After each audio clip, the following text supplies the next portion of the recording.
Now, I want you guys to understand the purpose of this video. This video is not to promote the actions that Jada Smith has done to Will Smith in the public light. This is not to condone it. This is not to promote it. What I'm trying to do here is to help you see the soul of what she does. Why is it that what she did caused a man like Will Smith, that so many women wanted him, made him completely give everything up for her, made him completely give up his pride, his self-esteem, his public image for her sake, and still not winning her over? What makes her so challenging for Will Smith and so alluring? You guys do not have to implement the toxic, psychopathic things that she does, because she's pretty much a Terminator, right? But again, you guys can just grasp the soul of it. Don't go full psycho mode and put the knife down, because there's a lot of things you can learn from people who do wrong. You can just extract the good and leave the bad. This is more of like a cautionary story of the price of not leaving, from Will Smith's perspective and from Jada's perspective. From Will Smith's perspective, he has tolerated a lot of disrespect, a lot of cheating, a lot of put downs, and still hasn't left. He has tolerated her talking bad about him, disagreeing with him, even in public about things that he did to defend her, and he's still there. On her behalf, she has not left simply because she's not a monogamous person. She doesn't like the thought of marriage, and Will Smith wants it, right? And so because of that, she settled for Will because she was pressured by all of her family to marry Will, right? And so that is already a bad start. That already embitters her. That already puts her in a position where she's not fully committed, and she's not fully as Will Smith, because Will Smith even said that before they got married, he was super happy and she wasn't too happy about it. That says a lot, right? That says that, one, you're not even paying attention to your girl, and two, from Jada Smith's perspective, you're compromising your values, all because of pressure, all because of your inability to say no. So what happens? Because you're not assertive enough to say no to people, you then start being assertive to Will Smith in a toxic way, because you're repressing your assertive nature. But unfortunately, that assertiveness is going to come out, and whatever you repress comes out in a toxic way. So that's the first thing, right? She didn't want to get married, and so because of that, she developed a mindset almost like yo, all right, then you want me, I'll be here, but not the way you want me to. So she pretty much became over time a bitch, because listen to me, man. Over the years, her husband was successful, her kids, Willow, and the other son, they all became successful. He did Karate Kid. Willow did the whipping my hair back and forth. So there was a moment where all of her family members were succeeding but her, right? So you could see how that kind of hurt, and you could see how she could kind of blame Will Smith for that, because she was forced in her mind to get married. So that creates the bitch, right? This creates the bitch, and you guys do not have to internalize hate to apply these strategies. You guys can just pick out the good, the soul of it, and let go of the bad, let go of the toxic shit, okay? Because if you don't do that, don't tell people you watch my channel, right? So that's one thing, right? So what's the first thing that she did, right? What's the first thing that she did right? Because again, why is it that guys like bitches? It's not all the guys are like bitches. What she did was that she picked the right guy. Now, this is from The Art of Seduction, right? I want you guys to listen to how Robert Greene describes the perfect victim. And mind you, the perfect victim is not about abusing people. What he's referring to, the perfect victim here, is somebody who is susceptible to your charm. Somebody who you ask out and they're so happy to see you. Somebody who you pull away and they chase. Somebody who you give a gift to and they actually love it and reciprocate it, right? Somebody who you and them can have a symbiotic relationship of chase and being chased. Chasing and being the chase. That type of victim is what he's talking about now. Don't get too caught up in the word victim. For all you wordsmiths out there, victim is just a way for the author to be more provocative, because it works, right? Because it most likely triggered you. But when he talks about victim, he's just talking about somebody whom you're trying to conquer. Let's listen to this. And this is why it's so important to pick the perfect victim. 1. Choose the right victim. So evil. Everything depends on the target of your seduction. Study your prey thoroughly and choose only those who will prove susceptible to your charms. You might say, oh, wow, that's insecure. You're only picking people who like you? What? Look at Will Smith. He picked the wrong person. He picked someone who was resentful. He picked someone who didn't want him. He picked someone who didn't want to get married, and he did not care to even consider whether or not she wanted this. So what he's going through is because he picked the wrong person or the wrong victim. Now, in terms of her, she picked the right man simply because he is the right guy to take her shit, to take her bullshit. So he is the perfect victim for her. But it's not vice versa, because she's not willing to play along. She's too assertive. She's like a wild animal in the best term, right? You can't cage her. She talked about how she doesn't like monogamy. Like, and most likely when she cheated on him with that guy, August, that most likely she did that because she just wanted to relive her youth, because she felt like she just got into a commitment too soon. The right victims are those for whom you can fill a void, who see in you something exotic. They're often isolated or at least somewhat unhappy, perhaps because of recent adverse circumstances, or can easily be made so, for the completely contented person is almost impossible to seduce. The perfect victim has some natural quality that attracts you. The strong emotions this quality inspires will help make your seductive maneuvers seem more natural. What he says about the strong emotions is that I like you enough to think about something creative for you. And you like me enough to be deeply impacted by my creativity, right? This is not an abusive type of thing. I need to reiterate this, because there's always people who just seem to forget the part that I say, that this is not abuse, right? You have people who have just crazy, toxic ass confirmation biases. The perfect victim allows for the perfect chase. She picked a guy who was not willing to walk away, right? Will Smith was bent whole on having this relationship, on having a marriage, because he believes that a man who gets married has more success in life. And he even said it, that he saw a study that every highly successful man throughout history has been married. So he wanted a marriage to ensure his success. So you can see how already he's using her, how already he's not really paying attention to her, right? So that's one thing. She picked the right victim. And that victim was a man who was not willing to walk away because he was so gun-ho on having this success. And he believed that being married did that, right? And understand that Will Smith is a competitive person. And that plays along with what we're going to talk about later on. The only thing that I see that is distinctly different about me is I'm not afraid to die on a treadmill, right? I will run. You would not be outworked. I will not be outworked. Right. Period. Yeah.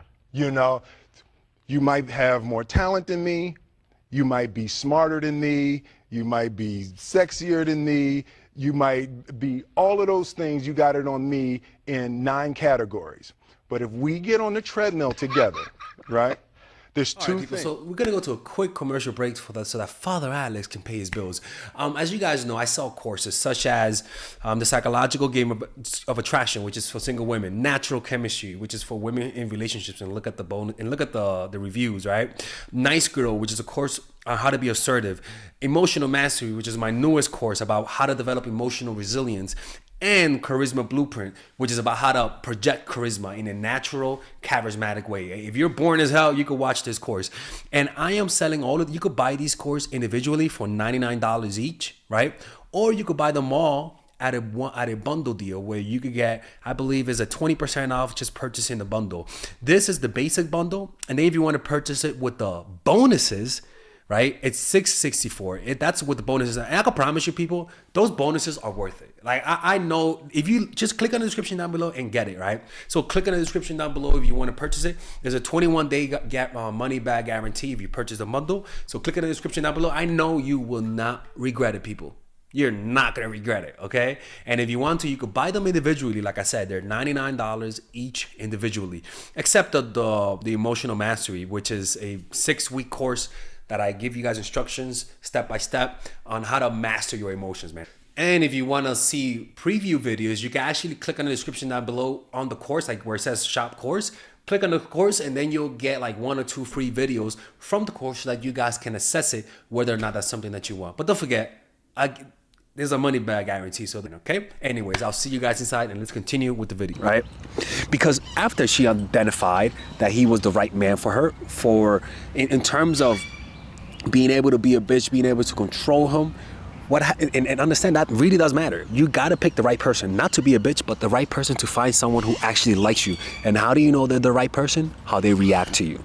How they react to you, their reaction to your presence, their reaction to seeing you, their reaction to your text, their reaction to your invitations to go out, their reactions to you on a date. You'll notice that they're brimming on the inside. When you pull away, they chase. They're not ashamed to show you they like you. That's how you know you found, quote unquote, the perfect victim. Now I say the perfect victim because I'm referring to the art of seduction. I'm not saying that you're here to abuse people or hurt people, but I'm just saying that in the frame of Robert Greene's book, The Art of Seduction, victim here is your target, all right? So all the Karens out there, put the knife down, put the keyboard down. You're not gonna cancel me, you're not gonna fire me. Stop it with the whole, oh my God, why are you calling a victim? Shut the hell up, okay? This is not the right channel for you. So that's the first thing, pick the right person. So and honestly, this is the mistake that a lot of ladies make. They pick the wrong guy. They pick the guy that's not interested in them. They pick the guy that reacts with coldness. They pick the guy that reacts with more disdain, that doesn't show interest. They chase after people who don't want them. And so that's how you end up in a losing battle. And so if you try to be a bitch to that person, or you try to apply some of the strategies in a healthy way that I'm gonna teach you in this video, they're gonna walk away. So they have to really like you, because being a bitch is not being evil. What she's doing is evil. But what she's doing is she's taking a concept that's actually true and that can be applied like a teacher. It's like a strict teacher, right? It's a strict teacher, but you can also be a tyrant with your strictness, right? So that's the first thing. Now the next thing that she did is that she put him in a sexually competitive state, right? She clearly told him, and her kids even knew. Her kids even wrote a letter to fucking Tupac, who was dead. Dear Tupac, I know you are alive someplace. I think that mommy really misses you. Can you please come back? Can you come back so mommy and me can be happy? I wish you were here. I really do. Love, Willow. What I just read to y'all was a letter written from Willow Smith to Tupac. Tupac was dead before Willow Smith was even born, so they've never even met. So what is Jada Pinkett Smith telling Will Smith's daughter about him and another man that she's been with that makes her believe that if the other man was alive, she and mommy would be happy? It's obvious that Jada Pinkett Smith is the source of manipulation in her family. She manipulated their daughter, obviously from the letter. She manipulated their son by sleeping with her son's friend. She manipulated her son's friend by sleeping with him in a very vulnerable moment, and she's manipulating Will Smith by getting him to sabotage his career just to prove that he's worthy of her attention. Doesn't anybody find it a little weird that she said she slept with her son's best friend to help him with his mental health issues, while her husband, the person she devoted her life to, was having his own mental health crisis? Right? Oh, mom, I wish you were here, because she's sad that you're not around, Tupac, dad. What the fuck is that? I'm like, kid, you sleeping on the backyard from now on. So she put him in a sexually competitive state. And this goes with what I said about Will Smith being competitive. He's a competitive guy. You're getting off first, or I'm gonna die. It's really that simple. And because of that, she continually telling him because the truth was is that Will Smith knew that she wanted Tupac first. Will Smith is a second option. And you could tell that she's the second option because she's always referring to Tupac. I bet you money she even called him Tupac while giving him the holy pum pum. Right? And so because it puts him in a sexually competitive state, it attacks Will Smith at his biggest weak points, his vanity and self-esteem. I am not good enough. Right? Why doesn't she like me? Why doesn't she want me? I'm trying so hard and I'm not good enough. So that competition then, when you put a man in competition, they start working harder. I am telling you. That's why you should always tell guys that you have guy friends. That's why you should never pull away from your guy friends, and that's why you should have friends that are not just girls, have guy friends in your life. That will always, you might not do anything with them, but it will always keep your man on his toes. It's healthy to have male friends, people, okay? It's not a bad thing. Don't be that girl that only has male friends and all of your male friends are in the football team. That's one thing. She put him in a sexually competitive state. And that's why he did all of that. In the latter stages of the seduction, let your targets feel that you are becoming interested in another person. This is another form of taking a step back. There is no more powerful way to hint that you are losing your desire. Make your interest in another too obvious, though, and it could backfire. This isn't the situation in which you want to seem cruel. Doubt and anxiety are the effects you are after. Make your possible interest in another barely perceptible to the naked eye. Once someone has fallen for you, any physical absence will create unease. You are literally creating space. Your absences at this latter point of the seduction should seem at least somewhat justified. You are insinuating not a blatant brush-off, but a slight doubt. Perhaps you could have found some reason to stay. Perhaps you are losing interest. Perhaps there is someone else. In your absence, their appreciation of you will grow. They will forget your faults, forgive your sins. The moment you return, they will chase after you as you desire. Right? She went out with with August, which is her son's friend, and banged him. Like, that's some crazy shit, man. Like, that calls for, I was gonna say that calls for homicide, but that calls for some like revenge. Like, I'm doing witchcraft shit on you, man. I'm googling curse.com and finding something like a voodoo doll. I don't give a fuck, right? But Will Smith is so afraid of losing her, so afraid of making her mad that he fucking blessed him. Let's not even talk about that. That's one thing. Put him in a sexually competitive state. And then make him feel like he's not enough. That's the next thing that she did. She made him feel like he's not enough. Now, the source of romanticism is impressing, and insecurity, right? When you feel like your woman is losing interest, every guy will naturally start being romantic and doing things for you. There's nothing wrong with making feel a guy that you're not that impressed. Like, you could be impressed, but there's nothing wrong with showing sometimes that you're not impressed. There's nothing wrong with that. What happens is that when you like a guy, you try to suppress that because you don't want to hurt his feelings, right?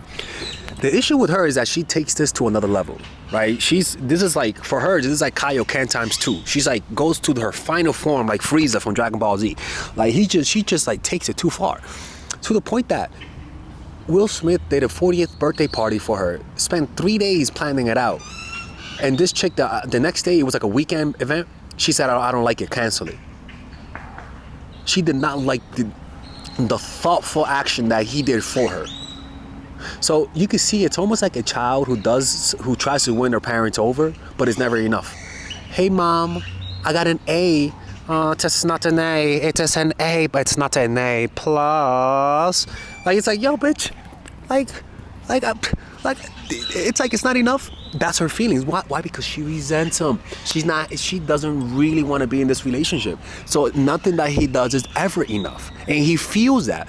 And this kind of explains why is it that when you don't like the person, they tend to like you back. And when you like the person, sometimes they tend to not like you back, because a lot of the times that attitude of I like you but not enough actually permeates every part of your being. And people who like you are like children.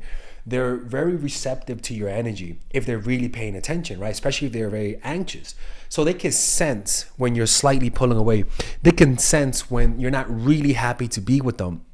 And what that does is that you might think it might make them leave you, but it just makes them chase you more, right? And that explains why when we are a bitch to people, they tend to be drawn to us. Because they think that you being a bitch is a reflection of what they did wrong, right? They take it personal.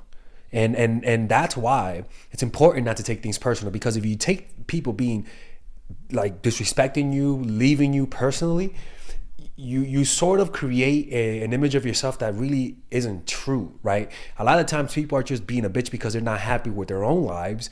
And so they project it onto you. And so because you don't feel like you're good enough, you then try harder. And that explains why Will Smith tries so hard to impress her.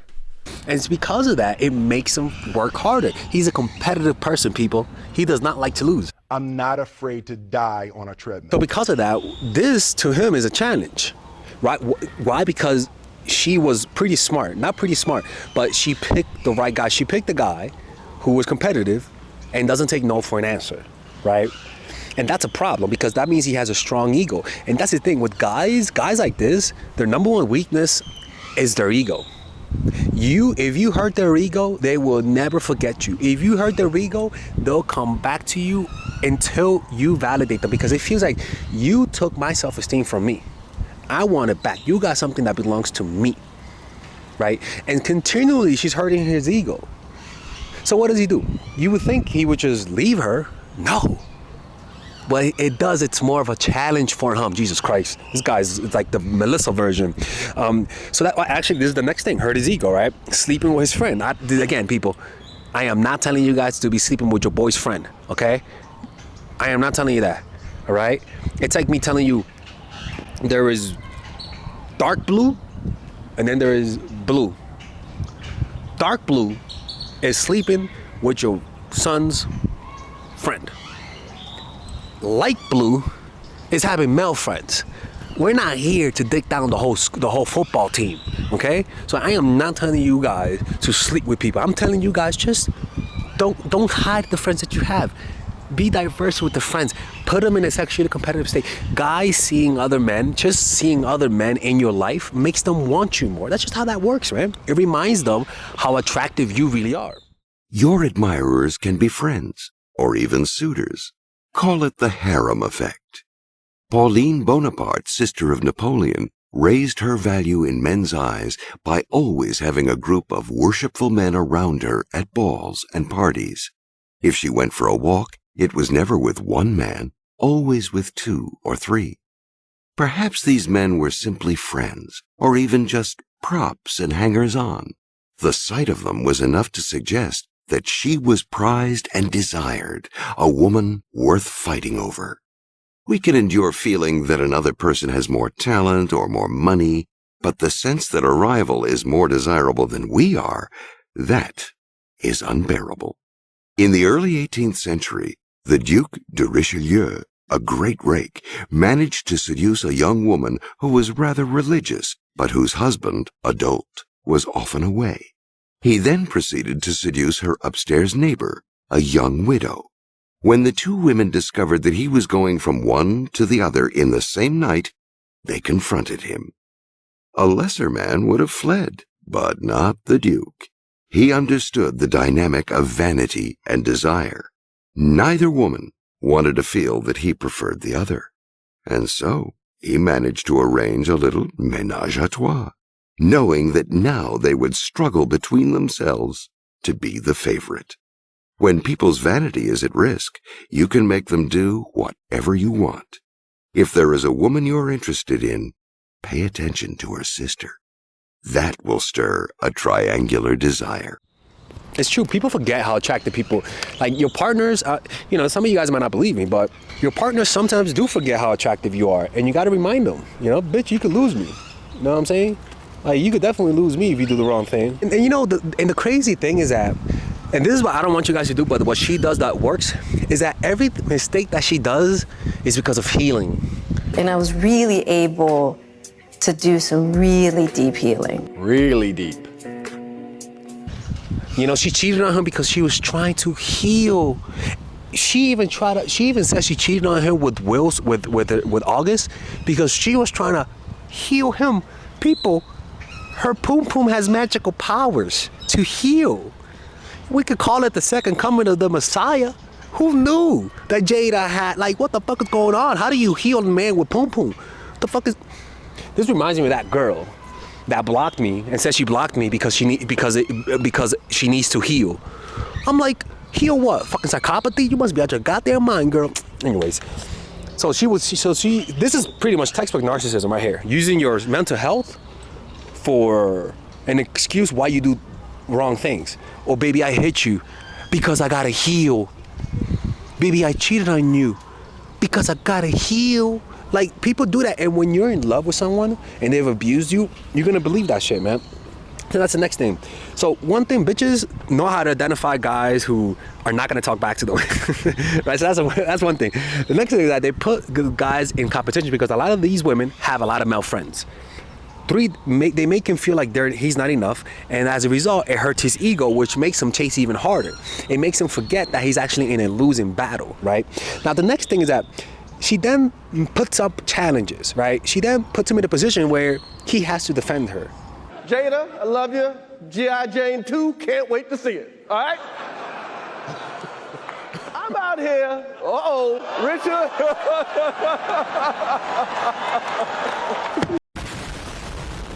Oh, wow. Right? So here you have Chris Rock trying to be funny and saying a joke.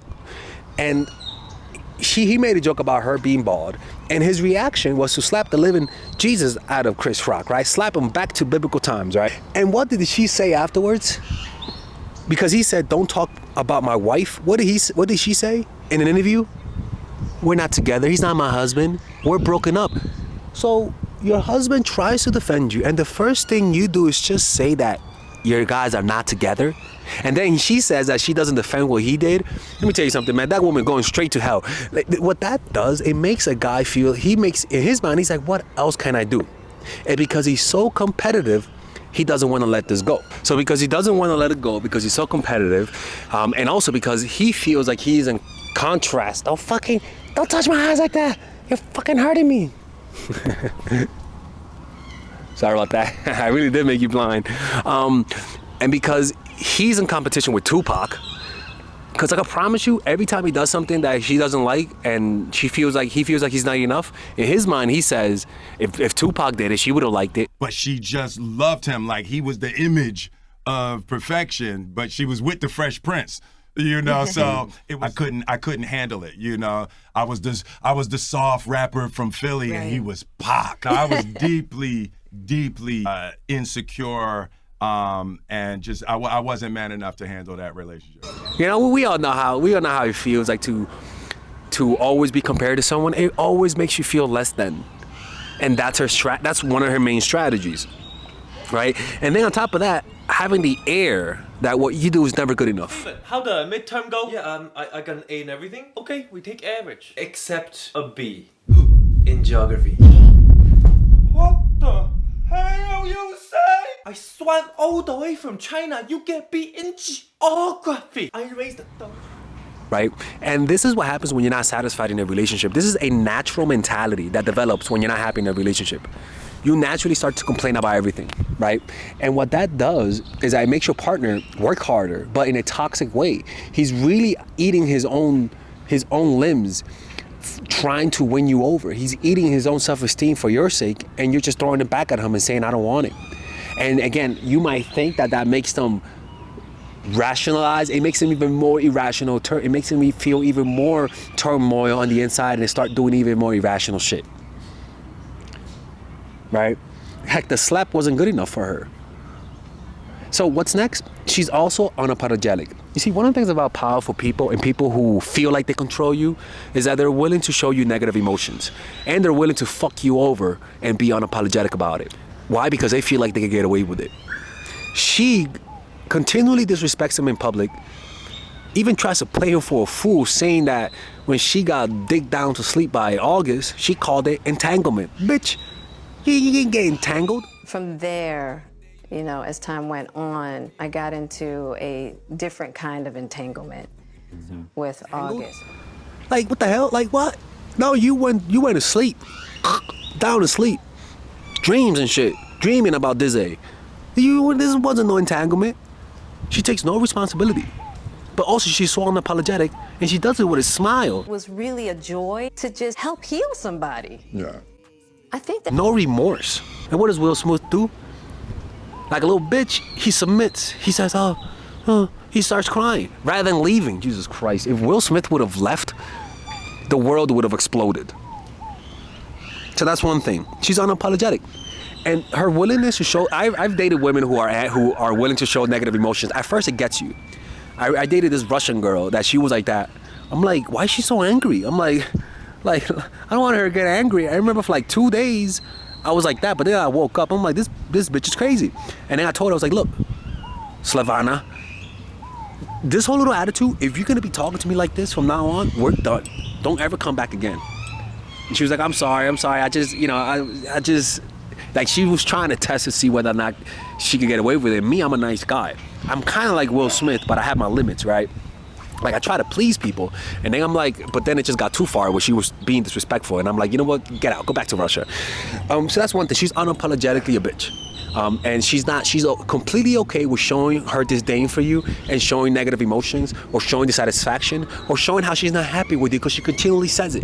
And what that does is just puts you in a more insecure state, which causes Will Smith to try to do more to impress her. This is some bitch tactic, man. Crazy shit. And the last thing I want to say that I wrote here is that she heals on his behalf. With August, what do you feel like you were looking for? I just wanted to feel good. It had been so long since I felt good. And it was really a joy to just help heal somebody. Yeah. I think that has a lot to do with my codependency, which is another thing that I had to In other learn. words, every time she hurts him, she always, and I talked about it earlier, but she always uses the excuse healing. She always, when that video that we saw, how Will Smith, she was trying to record him and Will Smith didn't want to, and she was like, oh my God, we need help. It's like, what do you mean we need help? Like, because he doesn't want you to record it, now you think you need therapy? So it's almost like people use therapy as a way to attack you. Now, let's watch this, and I want you guys to pay attention to the nonverbal cues. In other words, notice how he talks. Notice his body language, his eye contact. This pretty much shows you a man who is pretty much broken. But just let's watch this. You know Esther Perel is coming to the table. She's going to be at the red table. Would you Notice his eye contact. say she has been Self-soothing. instrumental in you and I redefining our relationship? Looking around, not even making eye contact with her. I would say don't just start filming me without asking me Oh my goodness. if you could film me. Esther, come help us again, please. And one of the things that he says, and one of the things that I noticed when the situation is toxic is that when he addressed his concern, she didn't respond to his concern. She responded with, oh my God, freaking whoever that lady is, come help us, right? And one of the things that leads to long-term marriages and success and is reciprocating the other person's emotions. In other words, if they tell you they came home and they're tired, your response is not, oh, I'm more tired than you are. No, your response is, tell me what happened, right? You're empathizing with their emotions. And usually a lot of people, a lot of divorce lawyers and a lot of like people who work with people who are divorced, they'll tell you that that's actually one of the biggest things that they notice, that they stop noticing the details. They stop empathizing with each other.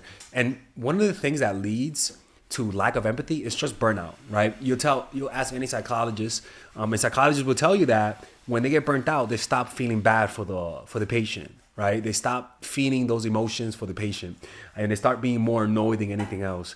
And this is what happens when you get burnt out in a relationship, where you don't talk things out, because at the end of the day, she didn't want to do any of this, right? But at the end of the day, she's also being toxic, right? She could have just left. Nobody forced her, but she was definitely pressured. I'm still dealing with foolishness. No. So when he expressed his concern, she, rather than empathizing with him, what she said, I'm dealing with foolishness, right? And what was his reaction? Come help us again, please. His reaction was to look away, not make eye contact. I'm still dealing with foolishness. Cause She's like, nah, bitch, don't say that. she don't just. Nah. Would you say that she helped us heal the Holy fuck, man. Will, blink twice if you need help. hurts that we cause between one another? My social media presence is my bread and butter. Okay. So she's pretty much ignoring him and interrogating him FBI style. He's telling her to stop, and she's like saying, would you think that blah, blah, blah, blah, right? Again, the lack of empathy. And that's really the problem. And to me, what I noticed the most is the way he's responding to her. Like the tone of voice, it sounds like he's tired of it. It sounds like he's sick of it. And it sounds like he's sick of her. But again, Will Smith cares a lot about his image. And so he's not going to leave the situation. Okay. So you can't just use me for social media and not, don't just start rolling. I'm standing in my house. Don't just start rolling. Please watch us stare at the red table because she's helped us a lot. Can't you tell? Right? So she's pretty much a narcissist. And this is the part of this bitch type of behavior that I don't want you guys to apply. And that's the lack of empathy, right?